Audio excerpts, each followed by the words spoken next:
Halo, Assalamualaikum warahmatullahi wabarakatuh. Kembali lagi di channel Desapedia. Terima kasih udah klik video ini. Sebelumnya, buat yang belum subscribe, tolong subscribe terlebih dahulu agar saya lebih rajin mengupload konten-konten terkait dengan informasi dari Kementerian Desa PDTT dan juga terkait dengan pendampingan dan SDGs desa.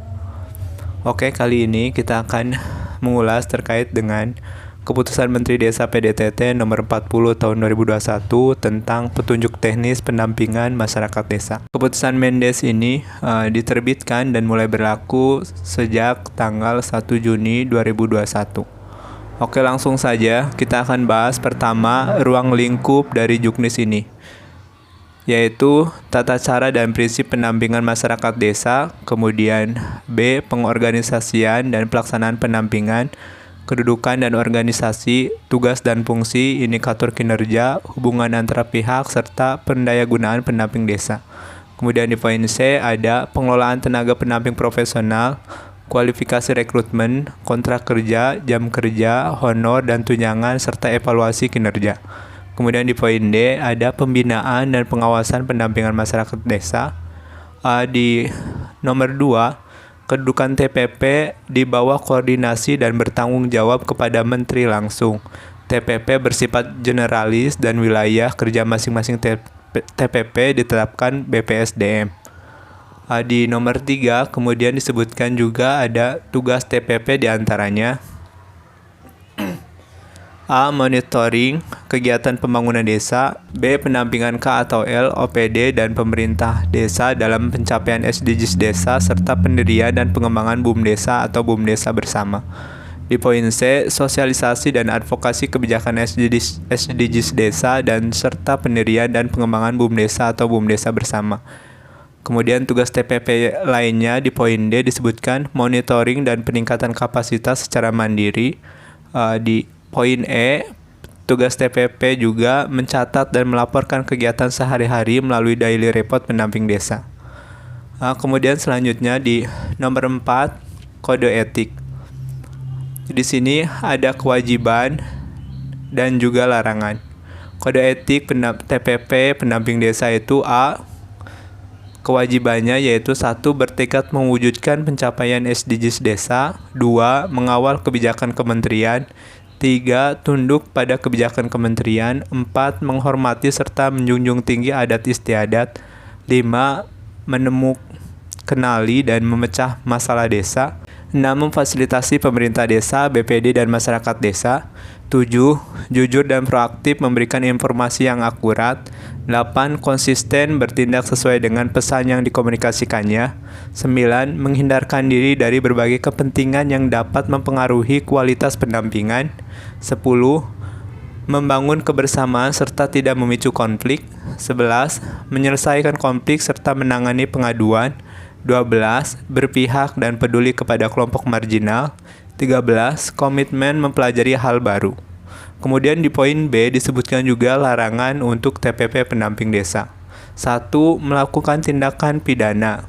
Kemudian 2. Melakukan tindakan tercela yang dapat mencemarkan nama baik kementerian. 3. Menggunakan dan mengedarkan narkoba. 4. Memalsukan data, informasi, dan dokumen pendampingan. 5. Menyalahgunakan data dan atau informasi. 6. Menyebarkan fitnah. 7. Menyebarkan provokasi negatif terhadap kebijakan kementerian. 8. Menyalahgunakan atribut kementerian untuk kepentingan lain.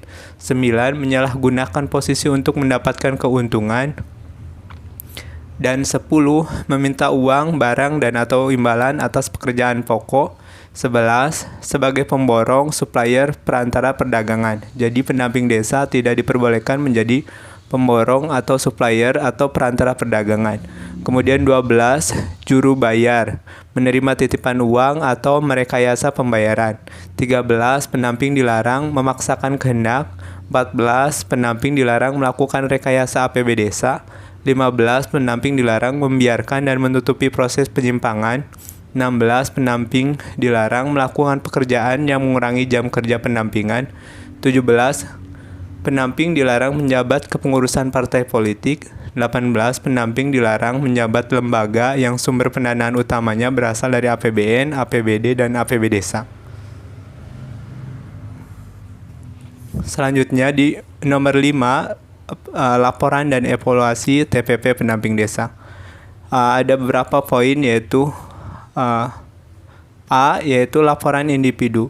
1. Laporan TPP minimal 140 jam per bulan dicatatkan dalam daily report pendamping desa, berupa pendampingan dan fasilitasi BUMDes dan BUMDes bersama, dan pengembangan ekonomi desa dan media sosial. Kedua, evaluasi kualitatif oleh TPP di atasnya terdiri atas loyalitas terhadap pekerjaan, inisiatif dan inovasi, perluasan jaringan kerjasama, akurasi daily report pendamping desa, termasuk pemberian evaluasi kualitatif dan kapasitas sebagai TPP. Di poin B, pengisian data dan informasi. 1. Kegiatan sehari-hari dimasukkan daily report pendamping desa. 2. Dokumen kontrak, laporan elektronik, dan dokumen lain dimasukkan ke loker elektronik TPP di SID menu http://2 sipemberdayaan-desa.kemendesa.go.id.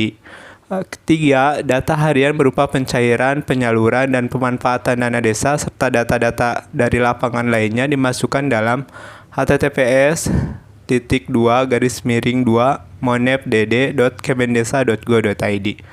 Kemudian di nomor 6 disebutkan juga evaluasi kinerja TPP. 1. Evaluasi kinerja TPP dilakukan 1 bulan sekali.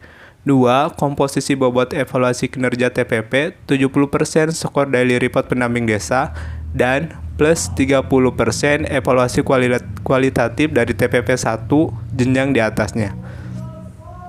3. Skor evaluasi kinerja TPP yaitu meliputi A. Skor 86 sampai 100 nilainya A, skor 71 sampai 85 nilainya B, skor 56 sampai 70 nilainya C, dan skor di bawah 55 nilainya D. Kemudian nomor 7 disebutkan juga ada sanksi. Sanksi dapat berupa teguran tertulis, demosi, dan pemberhentian sebagai TPP. Kemudian di poin 8, promosi dan demosi TPP. A. Promosi TPP yang berprestasi berhak mendapatkan penghargaan berupa kesempatan promosi jenjang posisi yang lebih tinggi. B. Demosi, proses penurunan jabatan TPP ke jenjang atau posisi di bawahnya berdasarkan hasil evaluasi kinerja dan atau karena pelanggaran yang dilakukan TPP. Nah, seluruh regulasi ini terkait dengan keputusan Mendes PDTT nomor 40 tahun 2021 tentang petunjuk teknis ini berlaku sejak ditetapkan dan menjadi acuan kinerja pendamping desa sejak 1 Juni 2021. Oke, berikut itu adalah keputusan Menteri Desa PDTT nomor 40 tahun 2021 tentang petunjuk teknis pendampingan masyarakat desa. Terkait dengan informasi link-link untuk pengupload dan dokumen-dokumen dan juga Monep DD akan saya sertakan di kolom deskripsi di bawah ini. Demikian dari Desapedia, semoga bermanfaat. Wassalamualaikum warahmatullahi wabarakatuh.